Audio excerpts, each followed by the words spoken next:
Thank you to our sponsor, Pinpoint Technologies, your source for direct mail and telemarketing leads. Check them out at www.pinpoint-tech.com.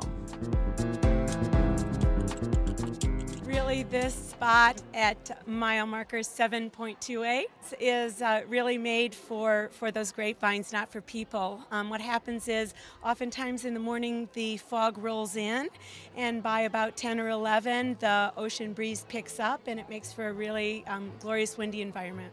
Santa Rita Hills used to be called the western part of the Santa Ynez Valley, and we tried to find a way to just distinguish this cool climate. So we grow the varietals that do best in a cool climate that ripen to maturity here, and that's specifically Pinot Noir. So Pinot Noir, we have 100 acres of Pinot planted here. This vineyard was planted in phases over about 3 years, and it has 7 different clones on 3 different rootstock. I added a clone, I grafted last year, added Swan selection. I don't make a wine that targets one specific region. Now, the hillside has a little bit heavier soils, a little bit more clay, a little bit denser. We get very concentrated wines off of it. But this year, I don't think it's the best spot. It's very interesting. Well, this is a cool celebration of all the producers that I sell grapes to who make a Fiddlestix wine. I try to invite here and draw to this special day.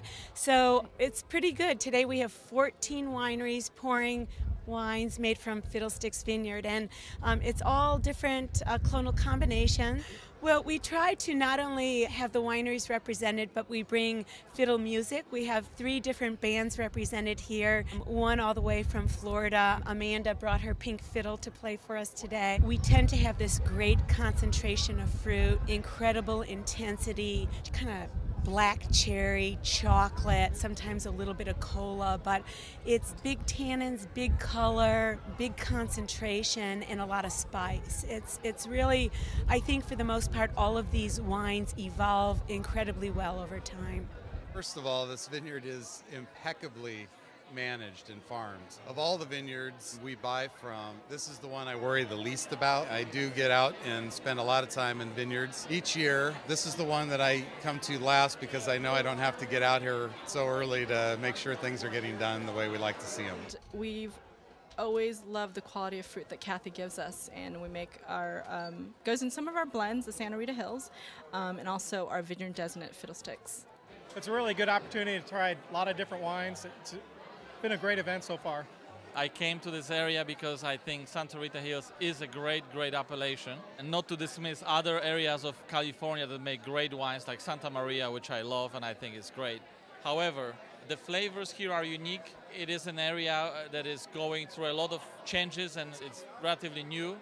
I wanted to be part of it. In 2006, I am making my first Pinot Noir from Fiddlestix Vineyard thanks to Kathy Joseph, who is part owner, and she gave me a chance on this wine, and I'm very glad that she did because I think there is something special here that I'm trying to explore. First of all, I'm in love with Santa Maria because that's my friend, and that's a great appellation, which is overlooked by some because it's been there for quite some time, and I think beautiful wines are made from there, and some not so good wines. And Santa Rita Hills is receiving a lot of accolades lately because it's a new appellation, it's fresh, and you know what?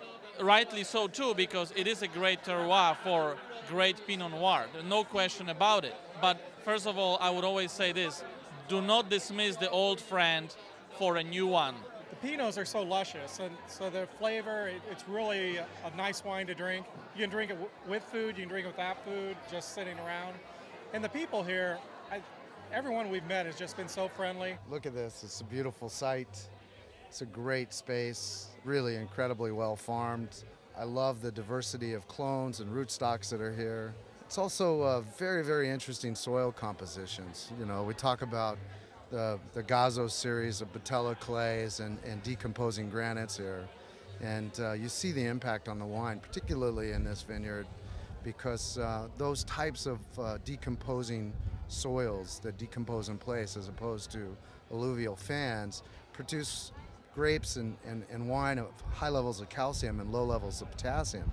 So consequently, pHs are very low, but having that increased level of calcium creates much bigger tannins, and you get bigger grip. And so the challenge in this vineyard for us is how to manage those tannins, how to produce wines that still have some modicum of elegance, even though they're, fairly broad shoulder. Unlike Santa Lucia Highlands or Santa Maria, which can have a lot of cherries, it's much darker stuff and more mineral.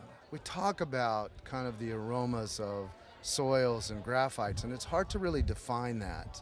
I guess the best analogy is after a really warm day where there's a thunderstorm and it rains and the pavement is hot and wet and there's a very distinctive aroma that we recognize, and how do you define what that aroma is? And I see that element. It's exciting to be together in one room because even I need to taste all of these wines to be a better winemaker and actually to get the most out of Pinot Noir.